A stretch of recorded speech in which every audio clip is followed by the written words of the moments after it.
हरे कृष्णा।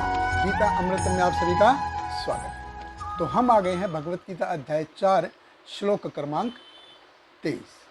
पिछले श्लोक में हमने देखा कि एक जो डिवोटी है वो कैसा है, वो अपने आप जो होने वाले लाभ और हानि है उससे वो संतुष्ट है, और जो मटेरियल वर्ल्ड है वो उसकी जो ड्युअलिटी है, द्वैधता से ऊपर आ गया है और उसने ईर्ष्या से मुक्ति पा ली है, वो ईर्ष्या रहित हो गया है।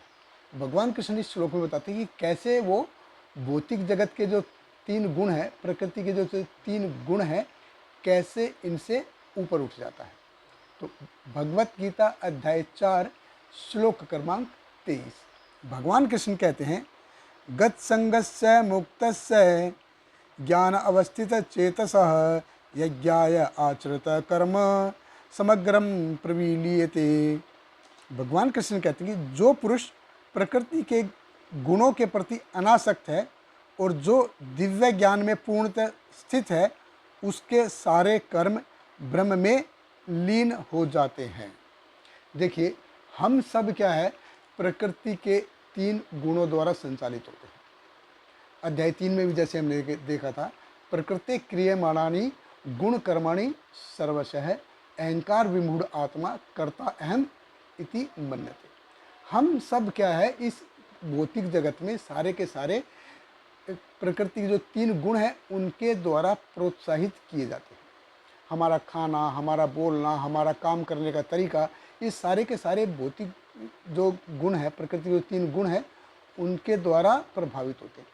जैसे मेरे को क्या पसंद है खाने में, ऐसा नहीं कि मेरे को क्या अच्छा लगता है वो मैं खा रहा हूँ, वो भी मेरे जो है, मेरा खाना भी भौतिक गुण जो प्रकृति के जो 3 गुण हैं इनके द्वारा प्रभावित होता है। मेरा बोलने का तरीका, कि कोई मेरे से अगर उकसाने वाली भाषा में बात कर रहा है तो मैं कैसे उससे रिस्पोंड करता हूँ, ये भी प्रकृति के 3 गुण द्वारा प्रभावित होता है। किसी का कार चलाने का तरीका, कि कोई 40-50 की स्पीड में कार चलाता है, कोई जब तक 100 की स्पीड ना हो जाए तब तक कार चलाने में उसको आनंद ही नहीं आता। ये सारी की चीज़ें ये भौतिक गुणों द्वारा प्रभावित होती हैं। तो प्रकृति के जो 3 गुण हैं, हम जो भी अपने जीवन में करते हैं वो भौतिक गुणों द्वारा प्रभावित होती है। यानी कि हम पिछले जीवन में जो कर्म हमने किए थे उनका जो प्रभाव है हमारे इस जीवन पे पड़ता है। हम इस जीवन में जो भी कुछ करते हैं वो सारे के सारे भौतिक जो गुण हैं उनके द्वारा संचालित होते हैं। सत्वगुण, रजोगुण और तमोगुण, इनके द्वारा संचालित होते हैं। भगवान कृष्ण कहते हैं कि गत संगस्य। गत संगस्य कौन है? गत संगस्य जो अपने आप मिला उससे सेटिस्फाइड, उससे संतुष्ट है, उससे खुश है, जिसने इस भौतिक जगत की जो ड्युअलिटी है उसमें रहना सीख लिया है, और विमत्सर, जिसने ईर्ष्या को त्याग दिया है। भगवान कृष्ण कहते हैं कि ऐसा व्यक्ति भौतिक गुण जो है, प्रकृति के जो 3 गुण हैं, इनसे ऊपर उठने के योग्य हो जाता है। तो उस पर जो प्रकृति के जो 3 गुण हैं उसके ऊपर प्रभाव नहीं डालते।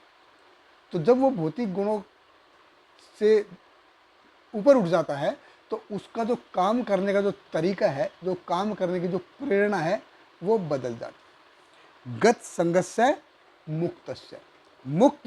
मुक्त मतलब जब वो कोई भी कर्म करता है तो उसके जो फल हैं वो उसको नहीं मिलेंगे, उनको जो रिजल्ट है वो उसको नहीं मिलेंगे। तो मुक्त होने के लिए क्या क्या स्टेप भगवान बता रहे हैं? भगवान बता रहे हैं पिछले श्लोक में जैसे बोला, यत अच्छा लाभ संतुष्ट हो, कि अपने आप होने वाले लाभ से जो संतुष्ट है। द्वंद्व अतीतो, जिसने इस भौतिक जगत की जो ड्युअलिटी को है उसने पार कर लिया है। विमत्सर, यानी कि जिसका नसीब उससे अच्छा है उससे वो ईर्ष्या नहीं करता है, उससे ईर्ष्या वो नहीं करता है। और प्रकृति के 3 गुणों से ऐसा आदमी ऊपर उठ जाता है वो तो। और वैसा भगवान कृष्ण कहते हैं कि, और ये सारा कैसे होगा?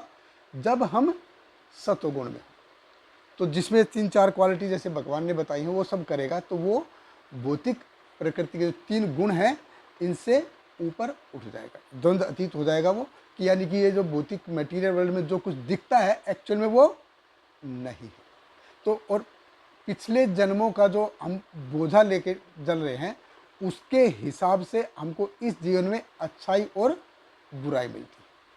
तो ये जब कोई व्यक्ति ये समझ जाता है कि पिछले जन्मों के कर्मों का भी लेखा जोखा है, वो इस जीवन में हमारे ऊपर प्रभाव डालता है उसमें से, तो उसके ऊपर प्रकृति के गुण प्रभाव नहीं डालते। गत संगस्य मुक्तस्य, यानी कि वो जब ज्ञान के लेवल पे आ जाता है। ये सारा कब होगा? जब ज्ञान अवस्थित चित्त, जब वो ज्ञान के लेवल पे आएगा, यानी कि वो एक्चुअल में समझ जाएगा कि एक्चुअलिटी क्या है, वास्तविकता को समझ जाएगा।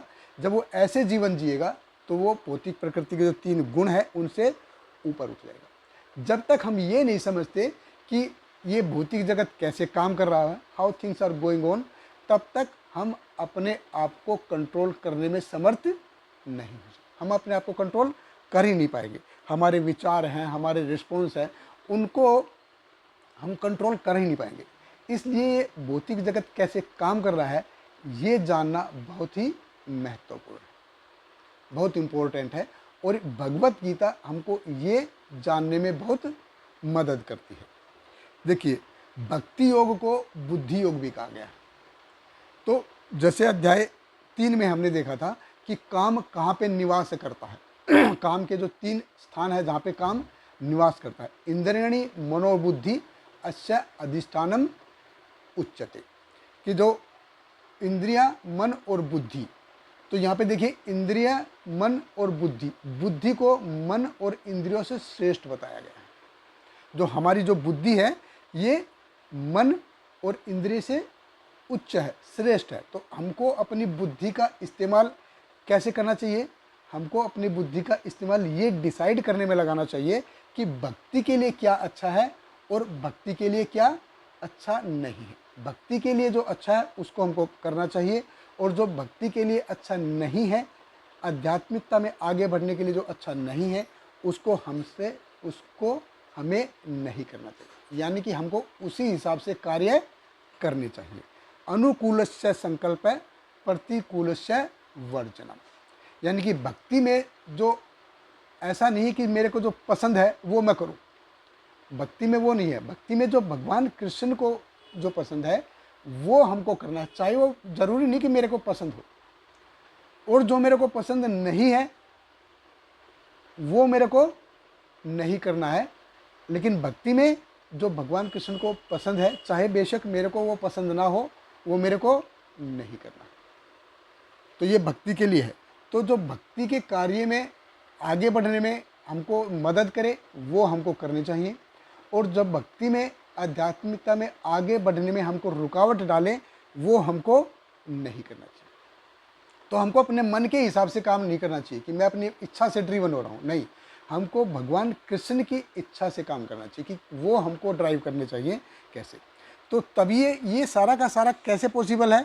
जब हम ज्ञान अवस्थित चेतसा में आ जाएंगे, यानी कि हमारा चित्त ऐसा हो जाएगा। अब चित्त क्या है? चित्त एक तो होता है मन। अगर हमारा मन अनप्रोग्राम है, प्रोग्राम नहीं किया तो वो मन है, लेकिन अगर उसको प्रोग्रामिंग कर दिया तो वो चित्त हो गया। प्रोग्राम कर दिया तो चित्त हो गया। तो हम अपने इस जीवन में पिछले जन्मों में जो हमारा चित्त है, प्रोग्राम्ड मन है, उसको लेकर आते हैं और उसी के हिसाब से कार्य करते हैं। लेकिन जब हम भक्ति के कार्यों में संलग्न होते हैं, हमारी चेतना भक्ति में, संस्कार आते हैं जब हमारी चेतना में, तो क्या होता है? तो हमारा जो चित्त है, प्रोग्राम्ड है, मन है, उसको हम बदल सकते हैं। हम उसको डीप्रोग्राम करके रीप्रोग्रामिंग कर सकते हैं। तो पहले क्या होता था? पहले अपने मन के हिसाब से मैं कार्य करता था। अभी जब कृष्ण भावना अमृत में जैसे जो कोई आ जाता है तो वो फिर उस अपने मन के हिसाब से कार्य नहीं करता है, वो उसके हिसाब से कार्य करता है कि जो भक्ति में सही है उसके हिसाब से कार्य करता है। तो चेतना फिर कैसे है? चेतना का स्तर उठ जाता है। हमारा मन और इंद्रिय के हिसाब से करके उठ के हमारा जो स्तर है वो ज्ञान के लेवल पे आ जाता है। हमारा स्तर जो लेवल है उठ जाता है, ऊपर आ जाता है। और जब ये उठ जाता है तब क्या होता है? यज्ञ आज्ञाया आचरता है कि हम किसके लिए काम करने लग जाते हैं?